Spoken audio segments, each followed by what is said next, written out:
Hi, I'm Isabel. And I'm James. Welcome back. We saw the past 2 seasons how to flip a small-sized house, add square footage, and renovate the garage into a ADU or guest house. Our go-to model. Yes. This season's gonna be a little different. We're gonna do what many of you may want to do: how to buy a house, renovate it, and sell your old place.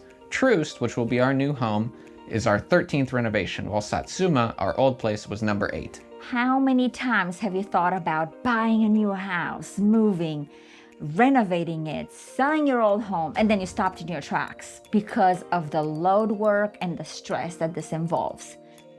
I'm not gonna lie, it's challenging, yes, and we will have some recommendations about how to overcome these obstacles and move into your dream home. Yes, we will.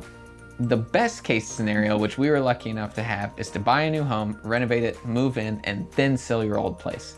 This puts you in the best position to not rush into a home that isn't the right fit for you, accept an offer that isn't the best price for you, or just be all stressed like, oh, we gotta pack, we gotta move out, we gotta get that right now, because that sucks. Our home, Satsuma, is a 3-bed, 2-bath, very small 3-bed, 2-bath, 988 square feet, with a small living area, small dining room and kitchen all together, with toys and kids and my mom and all of us trying to walk around, so that's done. The real selling points for Satsuma are not the house itself, but the converted garage, the bonus/office space, and the huge backyard. We did a lot of cosmetic changes to this home, but we didn't make any structural adjustments. With Isabel pregnant with our 3rd baby, we need a bigger place. We need at least 4 bedrooms and ideally 2 bathrooms. No modesty there. It's just the facts.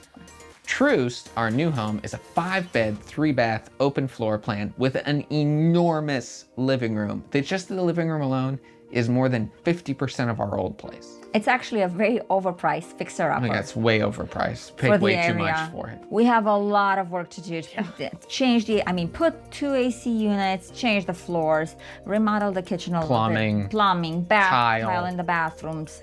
I'm sure termites and other stuff are gonna come. Yeah, it's not that easy. And I would never recommend a client do what we did with this house, honestly. Yeah, you learn more. Yeah.